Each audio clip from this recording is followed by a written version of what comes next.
Michael Turner rubbed his calloused hands together as he sat at the kitchen table, waiting. The clock on the wall ticked past 8:30 p.m. Rachel was late again. After 18 years of marriage, he could set his watch by her routines, or at least he used to. The lasagna he'd prepared, her favorite, sat cold in the oven. At 41, Michael's body carried the weight of his years at the steel plant. Foremanship had its privileges, but physical toll wasn't one of them. His broad shoulders slumped slightly as he checked his phone again. No messages. Just stuck in traffic, he muttered to himself, a habit he'd developed lately. Talking to the empty rooms of their modest three-bedroom home felt less pathetic than admitting he was lonely in his marriage. When the front door finally opened at 9:15, Rachel breezed in with a cloud of perfume he didn't recognize. "Sorry I'm late," she said, not meeting his eyes.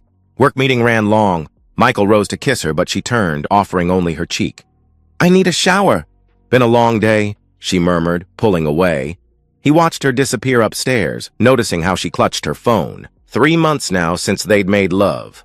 3 months of excuses, headaches, exhaustion, stress. The intimacy that once came naturally had evaporated, replaced by mechanical interactions that felt more like roommates than lovers. "You're being paranoid," he told himself. Rachel worked hard at the insurance office.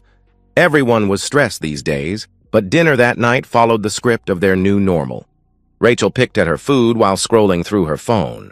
When a text came through, she laughed, a genuine laugh, the kind he hadn't heard directed at him in months, then quickly turned the screen away when he glanced over. "Who's that?" he asked, keeping his tone casual. "Just Karen from work." "You know how she is," she replied too quickly. She never mentioned Karen before. That night, lying beside his wife's sleeping form, Michael stared at the ceiling. The distance between them felt physical, measurable. Just 6 inches of mattress, but it might as well have been miles. The rhythmic sound of her breathing used to comfort him. Now it raised questions that gnawed at his insides. Rachel's phone glowed briefly on the nightstand with an incoming text. Almost midnight. Who messages an insurance agent at midnight? His hand twitched, tempted to reach over to know for certain. Instead, he clenched his fist until his nails bit into his palm. Last week, she'd claimed to be working late 3 times. But when he called her office on the 3rd night, Karen, the real Karen, had said Rachel left at 5. When confronted, Rachel dismissed it as a misunderstanding. She'd been working at a coffee shop near the office. Poor reception. He'd nodded, accepted the lie because the alternative would shatter everything. Michael had sacrificed for this marriage.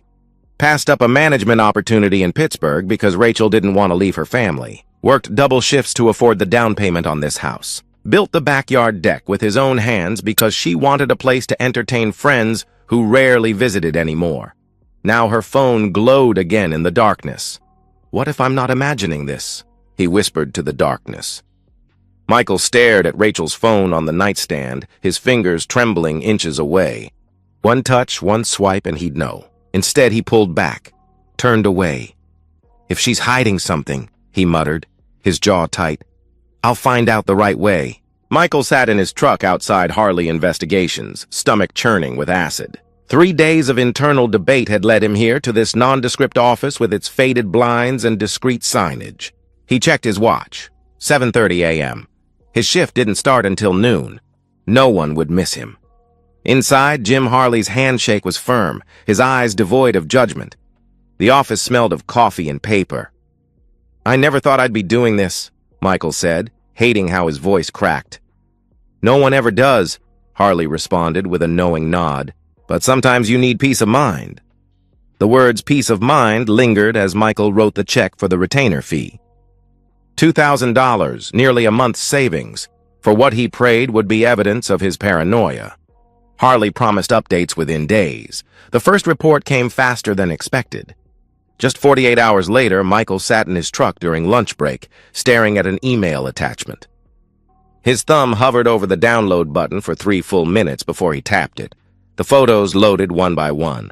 Rachel's car parked outside a gym. Rachel meeting a man in the parking lot, tall, younger, wearing expensive clothes. Nothing definitive, but enough to twist the knife deeper. 3 days later, Harley delivered the killing blow in person. "I'm sorry," he said, sliding a manila envelope across his desk. "There's video, too." Michael's hands trembled as he examined the contents. Rachel with the same man entering their home at 1:14 p.m. on Tuesday while Michael worked overtime. More photos. The man's BMW in their driveway. Rachel and the man embracing on their front porch. And finally, through the bedroom window, Rachel and her lover in Michael's bed. Their bed? The betrayal cut deeper knowing she'd brought him home. Not some anonymous motel or the man's place. Their home, where Michael had installed new flooring last summer, where they'd talked about starting a family before Rachel decided her career needed more time. "His name is Daniel Reeves," Harley explained, tapping the photo. "Financial advisor. Met your wife through a client, from what I could gather." That evening, Michael watched Rachel prepare dinner, moving around their kitchen as if nothing were wrong. He studied her actions with detached curiosity, like observing an actress in a play. "You've been working late a lot," he said conversationally, noting how her shoulders tensed almost imperceptibly. "End of quarter," she replied smoothly. "You know how it gets." "Must be tough," Michael nodded, "especially those late nights on Tuesday." Her hesitation lasted only a millisecond. "Worst day of the week. Client meetings back to back," she answered, eyes never leaving the vegetables she was chopping. The lie flowed from her lips with practiced ease. In that moment, something inside Michael, something warm and hopeful, died. The rage he expected didn't come. Instead, a strange calm spread through him, cooling his blood, clearing his mind. He wouldn't scream, wouldn't beg for explanations, wouldn't give her the satisfaction of seeing him broken.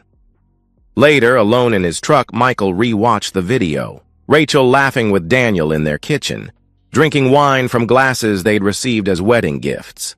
Rachel leading him upstairs. The sounds through the open bedroom window, captured by Harley's directional microphone, left nothing to imagination. Michael closed the video and stared at his reflection in the darkened phone screen. The face looking back seemed older, harder. The naive man who'd sat in Harley's office days ago was gone, replaced by someone with steel in his veins. "If you think you've humiliated me, Rachel," he whispered into the dark, "you haven't seen anything yet." He started the engine, decision made. This wouldn't end with divorce papers and lawyers. Rachel had defiled their home, their marriage, their life. She deserved more than a clean break. She deserved to lose everything, just as he had. Aaron Schmidt's basement workshop smelled of solder and circuit boards. The fluorescent lights hummed overhead as Michael finished explaining the situation. His voice flat and emotionless, like he was reading a technical manual. "Jesus." "Mike," Aaron said, pushing his glasses up. "I'm sorry, man." Michael shrugged. "Sorry doesn't fix it," he responded flatly. They'd been friends since high school, Michael heading to the plant while Aaron went to technical school. Now Aaron ran his own security business, installing systems for homes and small businesses across town. "What exactly are you looking to do here?" Aaron asked, caution in his voice. "I want to see everything," Michael replied. "Every moment they think they're alone. Every lie, every betrayal." Aaron studied him. "Surveillance is one thing. What comes after is your business. But I need to know you're not planning anything illegal," he pressed, concern evident in his tone. Michael met his gaze steadily. "Nothing illegal. Just truth. Painful public truth." Over beers, they sketched the plan. Wireless cameras, hidden in smoke detectors, air vents, and bookshelf corners. Remote monitoring through Michael's phone. Backup to cloud storage only Michael could access. "And the smoke devices?" Aaron asked, pointing to that section of their diagram. Michael's expression remained unchanged. "Theatrical smoke, non-toxic, remote-activated, like they use in fire drills or stage productions." Aaron nodded slowly. "I can build that. Small canisters, powerful enough to fill a room in seconds." "But Mike, this is elaborate," he observed, eyebrows raised. "She didn't just cheat," Michael replied, his first hint of emotion breaking through. "She brought him into our home, where we built our life, He stopped, composing himself. "This isn't just about catching them. It's about consequences." The installation took 3 days, working while Rachel was at the office. Aaron placed cameras in the bedroom ceiling fan, behind the living room television, in the hallway smoke detector, and above the kitchen cabinets. The smoke emitters, disguised as vent covers, went into the bedroom, hallway, and living room. "Test the feed," Aaron instructed, standing in the bedroom. Michael checked his phone outside. The app showed 4 different views, crystal clear. He could see Aaron waving from different angles. "Perfect," Michael confirmed. That night, Michael acted normal when Rachel came home. He kissed her cheek, asked about her day. He even suggested they watch a movie together, something they hadn't done in months. Rachel seemed surprised, then suspicious, but eventually relaxed on the couch beside him. For a moment, with her guard down, she looked like the woman he'd married. Beautiful, warm, present. The pang in Michael's chest surprised him. "Everything okay?" she asked, catching him staring. "Everything's fine," he lied, matching her skill for deception. The next day brought the first test of the system. Rachel called to say she'd be working late. Michael watched his phone as she arrived home at 5:30, made 2 calls, then let Daniel in through the back door at 6:15. The camera in the bedroom captured everything. Their embrace, their undressing, their laughter about Michael working the night shift. The sound was crisp enough to hear Rachel tell Daniel how much better he was, how Michael never satisfied her anymore. Michael watched dispassionately, recording the footage, cataloging every betrayal. When they moved to the shower, he switched camera views, clinical in his observation. At work, Michael maintained his routine. He joked with coworkers, discussed weekend plans, supervised his team with the same attention to detail. No one suspected the rage frozen beneath his calm exterior. At home, he played the devoted husband, even suggesting they plan a weekend getaway to reconnect. Rachel agreed, seeming relieved at his obliviousness. Over the next 2 weeks, Daniel visited 6 times. Each encounter was recorded, saved, backed up. Michael learned their patterns, their preferences, their schedule. Then his private investigator called with news. Rachel had asked for Friday off. So had Daniel. A long weekend while Michael worked. That night, Michael watched the live feed as Rachel texted Daniel. He smiled coldly at the screen at her obvious excitement. "Dance while you can," he whispered. The curtain dropped soon. Thursday afternoon, the call came during Michael's lunch break. Jim Harley's voice was terse. "They're at your place now. Arrive separately, 5 minutes apart," he reported quickly. Michael's pulse remained steady as he checked his phone. The bedroom feed showed them already undressed, Rachel laughing as Daniel kissed her neck. He closed the app. "Sanders," Michael called to his assistant foreman. "I'm heading out. Family emergency." The drive home took 17 minutes. Michael parked 2 blocks away, beneath the shade of an elm tree where he had a clear view of his house but wouldn't be immediately spotted. He pulled out his phone and opened the surveillance app again. They were still in bed. Rachel on top now, her back to the camera. Daniel's hands gripping her waist. The audio picked up every sound, every whispered encouragement. Michael watched with clinical detachment, waiting for the perfect moment. Mrs. Abernathy, the retired school teacher next door, was watering her garden. Across the street, the tailor's teenage son was washing his car. 3 houses down, Carl Weber, Michael's friend and drinking buddy, was trimming hedges. Witnesses. Plenty of witnesses. Michael opened a second app, the custom controller Aaron had designed. 4 smoke emitters, each with its own activation switch. He took a deep breath, centered himself, and pressed all 4 simultaneously. On screen, the effect was immediate. Thick white smoke billowed from the vents, filling the bedroom within seconds. Rachel screamed. Daniel shouted. They scrambled for clothes, but found only chaos in the rapidly filling room. "Fire!" Rachel's voice shrieked through the audio feed. "We have to get out!" Michael stepped out of his truck and began walking calmly toward the house. From his vantage point, he could see Mrs. Abernathy already on her phone, likely calling 911. The tailor boy had stopped washing his car, attention fixed on Michael's home where smoke now visibly leaked from a bedroom window. The front door burst open. Rachel emerged first, completely naked, coughing violently, eyes wide with panic. Daniel followed seconds later, a pillow clutched inadequately over his groin, his expression pure terror. For 3 crucial seconds, they stood exposed on the front lawn, disoriented by fresh air and adrenaline. Then awareness dawned, the realization that there were no flames, just smoke, and they were standing naked in broad daylight.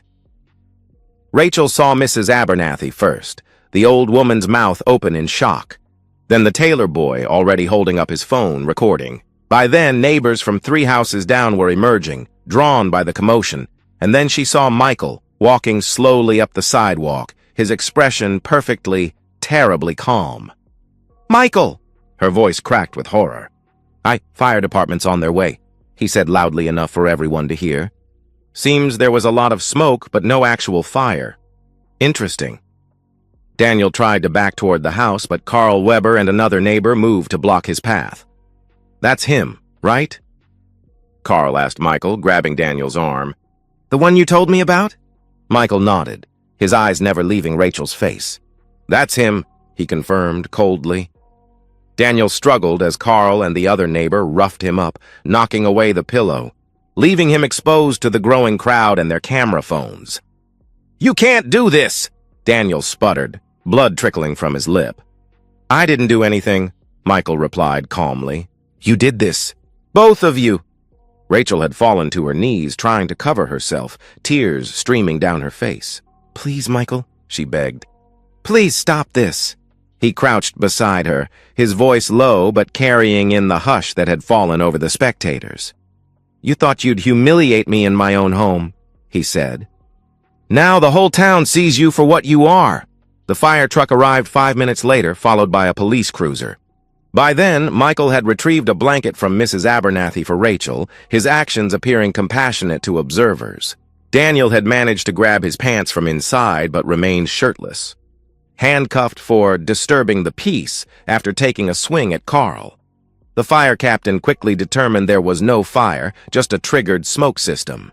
Michael explained he'd installed it recently after a small kitchen fire scare. "Lucky timing," the captain remarked, eyeing Michael suspiciously. "Very lucky," Michael agreed with a solemn nod. That night, alone in his truck parked outside a motel where he'd taken a room, Michael methodically edited the footage. He combined the bedroom scenes with the front yard chaos, blurring only what was legally necessary. The file grew to just over 7 minutes, concise, undeniable evidence. He titled it simply, "The Truth." With one click, he uploaded it to 3 different platforms, then texted the links to everyone in Rachel's contact list he'd copied from her phone months ago. As the view count began climbing, Michael closed his laptop and lay back on the motel bed, finally allowing himself to feel something, not satisfaction exactly, but the quiet certainty that balance had been restored to the universe. The video spread through town like wildfire. By morning, it had 20,000 views. By evening, over 100,000. Local news couldn't report it directly, but vague references to an incident involving public indecency filled the airwaves, driving more curious viewers to search online. Michael returned home the next day to find Rachel gone, her essential belongings taken. A single note on the kitchen counter read, "How could you?" He crumpled it without response. 3 days later, Rachel's sister called, voice tight with controlled anger. "She's staying with me," she said. "She wants to come get the rest of her things." "The door's unlocked from 9 to 5 tomorrow," Michael replied evenly. "I won't be here. This is cruel, Michael." "Even if she made a mistake," she began, but Michael cut her off. "A mistake is forgetting an anniversary," he interrupted. "What she did was a choice, made repeatedly, in my home." The sister had no response to that. At work, Michael received nods of respect from men who'd seen the video. No one mentioned it directly, but their eyes conveyed understanding, even approval. The women avoided his gaze, uncomfortable with his calculated revenge, yet unable to defend Rachel's actions. The divorce proceedings moved swiftly. Michael's lawyer presented the private investigator's evidence, the professional photographs and videos, not the viral footage. Rachel had no leverage, no claim to alimony given her infidelity was documented. Michael kept the house, his pension, his dignity. Rachel's professional life collapsed alongside her marriage. The insurance firm, concerned about community standards and company image, terminated her position. Daniel fared no better. His financial firm placed him on leave, then quietly asked for his resignation. 2 weeks after the incident, Michael received a text from an unknown number, Daniel's wife, thanking him for exposing the affair. She'd taken their children to her parents' home in Colorado. "At least someone had the courage to tell the truth," her message read. Michael didn't respond. Rachel attempted reconciliation once, appearing at his door late one evening, eyes red-rimmed, voice trembling. "We could try counseling," she suggested. 18 years, Michael. Doesn't that mean anything? He studied her face, still beautiful, still familiar, and felt nothing but hollow recognition. It meant everything, he replied evenly. That's why I did what I did. You humiliated me. Her composure cracked. I lost everything, she cried, her voice breaking. You chose this, Michael said, his voice never rising. I just made sure you couldn't hide it. After she left, Michael stood in the empty kitchen, listening to the silence. No pretense, no lies. The house felt larger without her presence, without the weight of deception. He opened a beer and walked through each room, acknowledging the memories but refusing to be haunted by them. In the bedroom, he'd replaced the mattress, rearranged the furniture. Nothing remained of their life together except the structure that contained it. Michael sat on the edge of his new bed, took a long sip of beer, and whispered to the empty room. Freedom has a price. She paid hers. 6 months passed. Winter yielded to spring, bringing new growth to the flower beds Rachel once tended. Michael let them fill with wildflowers instead, untamed, honest in their randomness. The video had long since faded from public interest, but its impact lingered. Rachel had left town, moved to Cincinnati according to mutual friends who still spoke to both of them. Daniel had disappeared entirely from local gossip. They existed now only as characters in a cautionary tale, whispered about at bars and book clubs. Michael found himself the unexpected recipient of attention from single women in town. He declined all advances, not from loyalty to Rachel's memory, but from a newfound comfort with solitude. The silence in his home no longer felt like absence. It was presence, peace, possibility. Tonight he sat on his back deck, the one he'd built with his own hands, watching stars appear in the darkening sky. A beer rested beside him, half-finished and forgotten as he contemplated the past year. The revenge hadn't healed him, not completely. The scar remained, a hard ridge across his heart, but it had restored balance to his world. Rachel had attempted to make him a fool, a punchline to a joke he wasn't meant to hear. Instead, he'd rewritten the ending. At the plant, they'd promoted him to senior foreman. His focus, his calm under pressure, qualities forged in betrayal's fire, had impressed management. Life moved forward, one solid step after another. Sometimes he wondered if he'd gone too far, if public humiliation exceeded the crime of private betrayal. But then he'd remember Rachel in their bed with Daniel, laughing at his ignorance, and the doubt would vanish. People say revenge is hollow, Michael said to the night sky.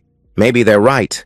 But when she chose deceit, she burned the bridge. All I did was light it up so everyone could see. He finished his beer in one long swallow, and I don't regret a single flame. And so, we've reached the end of today's story. Was it what you expected, or did it take a twist you didn't see coming? I'm curious to hear your thoughts. Share them in the comments below, and let's get a conversation going. If this story kept you hooked, make sure to hit that like button. And if you're new here or just haven't subscribed yet, now's the perfect time to join our community. I bring you fresh, captivating stories every day, so click that subscribe button and turn on notifications so you never miss out. Thanks for watching, and I'll see you in the next one.